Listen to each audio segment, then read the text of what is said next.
Yishai, Jesse in English. And I'm also an elected official in this town. This is the town of Efrat. You're officially in the so-called West Bank. You're officially in the so-called settlements. We just call them towns. This is actually a very beautiful town. It was founded in '82. And so I'm elected official here. And in the town of Hebron, where we're going today, I'm the spokesman. So I work in two different hats, all in the area that was called for the last over 3,000 years the area of Judea, from the tribe of Judah. And even we have documents from 2,500 years ago in the Persian period. They called it Yehud Medinta, which means the Jewish state is here. So it's a very ancient place, but a modern town at the same time. So we're going to take a look at the places around here, maybe meet some people, and start to understand what it all feels like to live here. And we'll deal also with conflict issues. What is anything that's interesting to you guys? I know Hebron's been like a point of contention for like a really long time, so I imagine there's going to be two very different sides in terms of how like the civilians who live around the area think, right? So that's kind of interesting to me. It's just like how each of them sees it. Yeah. Well, let's not limit it to two. You know, there's different. There's Arabs that think like this and like that, and Jews that think like this and like that. It's not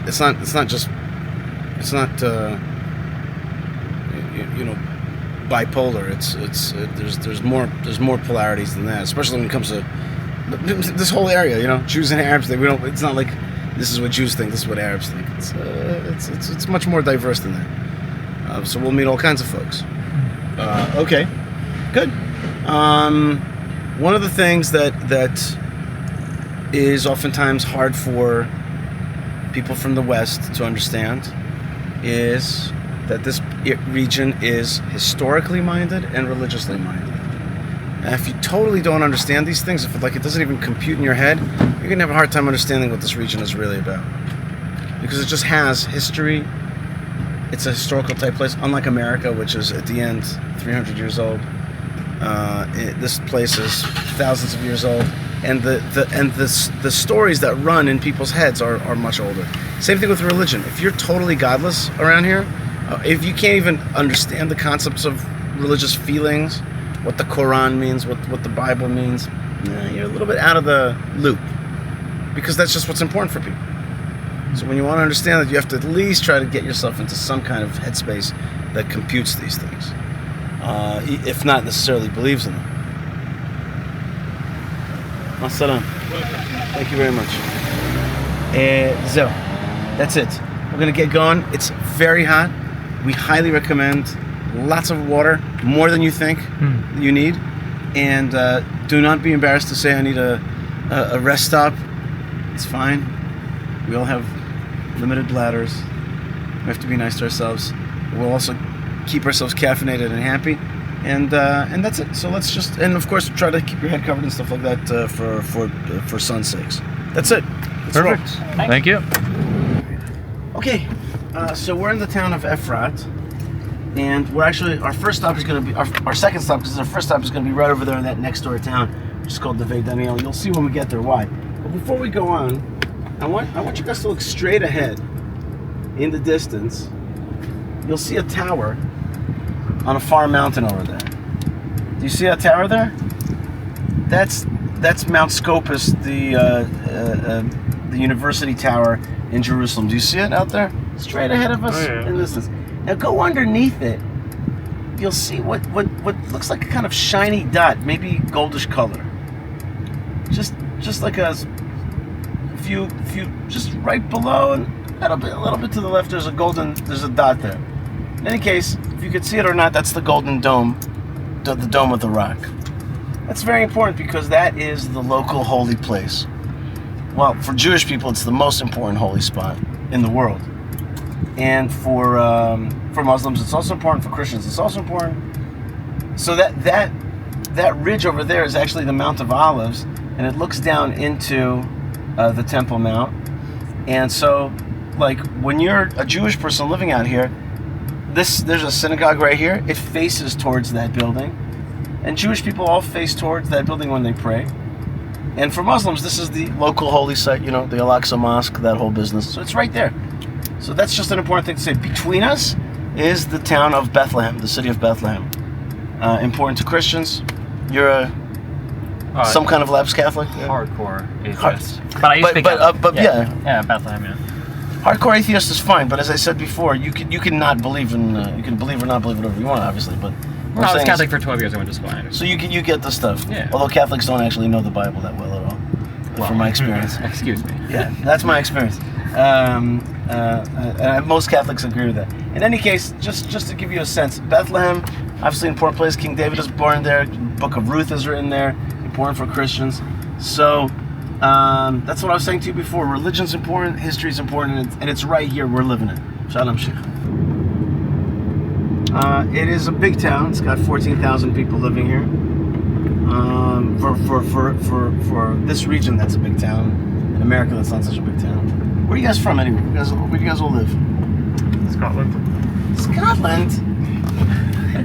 That's awesome. I mean, like, train spotting is the only thing I know about Scotland. It's about half of this. Remember train spotting, or is that before your time? I was train spotting, yeah. Yeah, okay. Very well, yeah. Where, in Edinburgh, or where? Yeah, well, I live in Aberdeen, but I visit Edinburgh quite a lot because it's really close. Right, okay, cool. Alright, Scotland's cool. I know a Jewish guy. He's got his own. He's like a convert, and he's got his own tart and the whole thing. Oh yeah, that's cool. I live in Miami Beach right now. Yeah. So you're like half Jewish or half Latino, both of those. Yeah, depends on who you ask online, I guess. And then I'm originally from Nebraska. Where are you from? Well, I am originally from Haifa, Israel. That's where my parents came to. They're actually from the Soviet Union. Okay. And it's coming out from the Jewish town, and then we also have a security pillbox here with cameras making sure that everybody.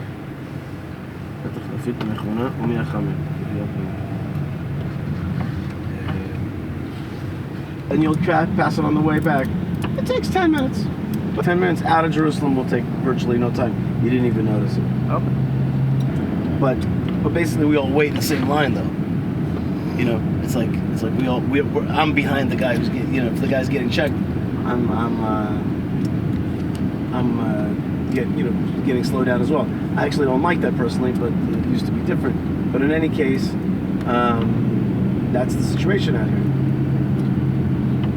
As you can see though, like this is a road that has both Jewish and Arab traffic at the same time.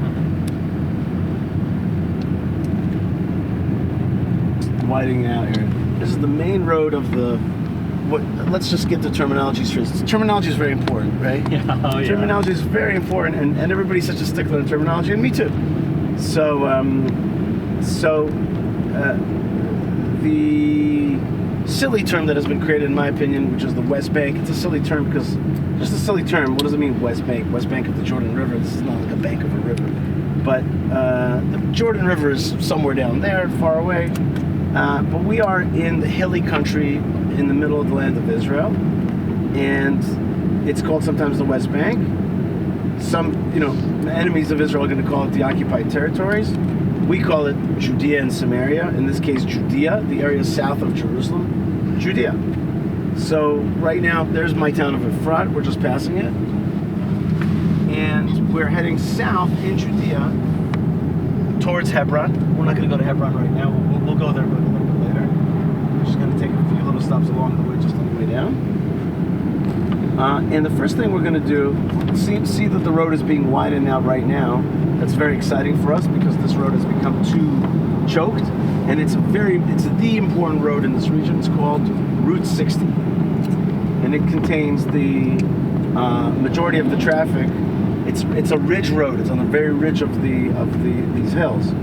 Look, it says here that the road is being widened out right now. For your city, for a person that lives there, how often do you think they actually need to leave the city, or would they actually leave the city? Is it like a weekend thing, a daily thing? Well, it's a bedroom community. It's a suburb of Jerusalem. Okay. So a lot of people go to Jerusalem. Jerusalem's 25 minutes away, 30 minutes away. We're taking a right now into Neve Daniel. Okay, Neve Daniel is a very nice Jewish community you're going to see in a second. And we're going to go first to an overlook to understand the topography. And understand like what we're dealing with. It's leaving Miami or leaving New York and deciding to move to Israel, which is a push of ours. We are trying to push that a lot of times for Jews to choose to move back to the homeland. When you say push for that, is there like subsidies or different ways that you incentivize? Yeah, there is. It's also probably quite a bit cheaper than Tel Aviv. Well, you'd be surprised. It's not such quite a bit cheaper, actually. You don't think so? It's very. I mean, maybe Tel Aviv proper, but it is quite expensive. These houses now. Well, sure, but I mean, like one of these houses out here, I imagine is quite a bit cheaper than like in Israel proper in any major city. No. No. You don't think? Oh, okay. No, it's not. We kind of wish it was, but it's not anymore. It's become very, very sought after.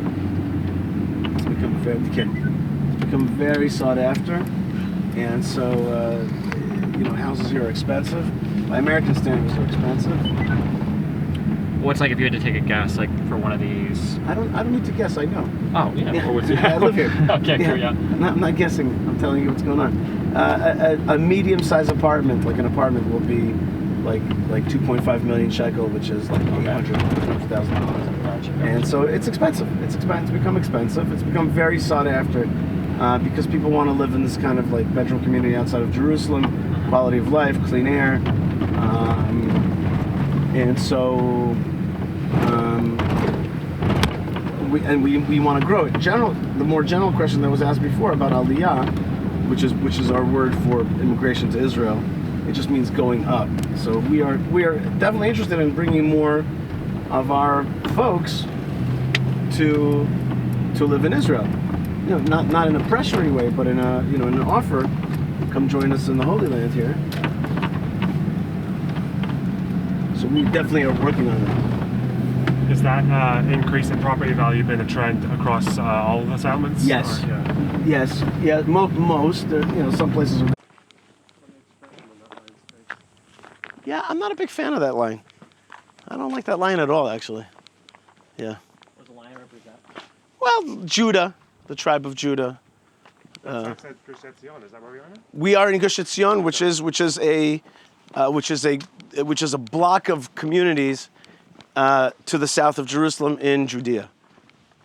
So Gush Etzion is the name of all these communities together. Because Gush is like a block, right? That's right. Gush is block. That's right. Etzion is just the name of the block. Ah.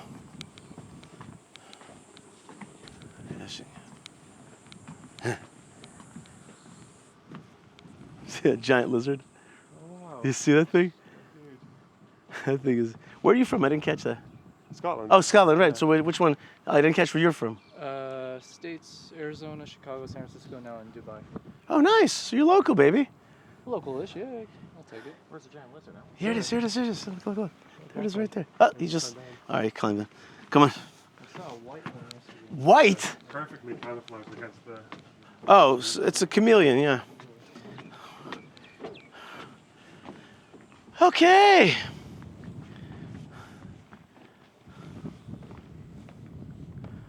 All right. Well, this is called the Elef, the 1,000 overlook, because it's 1,000 meters up. And we have some times where we have better visibility. But today, okay. Still very nice, pleasant weather. So far, still windy. I'm starting to sound like an airline pilot from the flight deck. But this is a great vantage point of what we're seeing. So right out there is Jerusalem, okay? That city and that cityscape over there, that's the big city of Jerusalem. And that mountain range over there with the 3 towers on the tippy top, that's actually the Mount of Olives, which means that if you were in the old city yesterday, that's the mountain to the east of the old city. Okay, so that's Jerusalem. So we're south of Jerusalem. You'll see a little bit later why that's important to understand. Really, like everything revolves around Jerusalem. Like, and to understand that for us, to understand that, and for everybody around here, to understand that Jerusalem is like the center piece there, that's very important.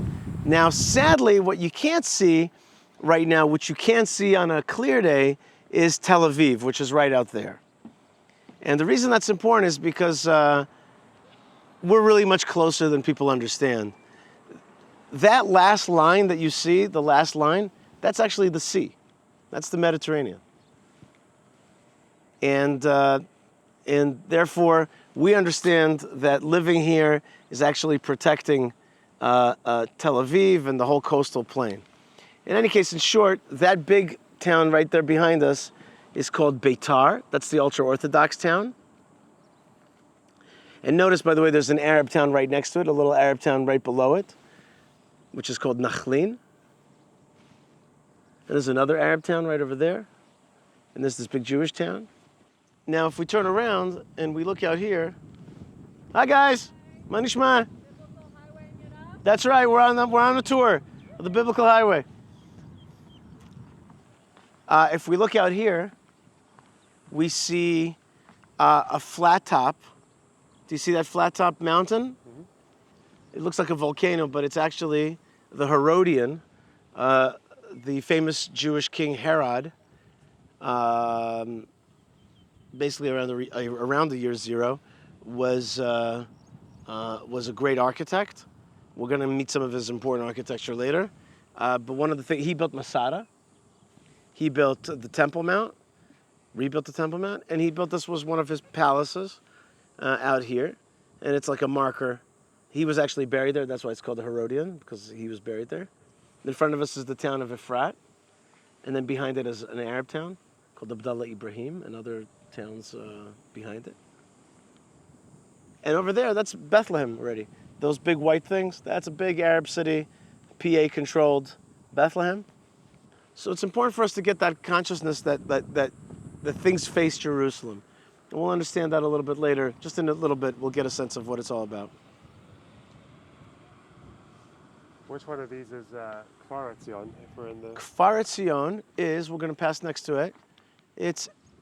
You see that tower? You see that water tower? It's got the flag of Israel on it. The one that kind of bulges at the top. Yeah. Yeah. So it's right behind it. Okay. It's right behind it. That's Kfar Etzion. And this is Rosh Tzurim. It's a kibbutz. Now out there, where we're going soon, is Hebron and the Hebron Hills.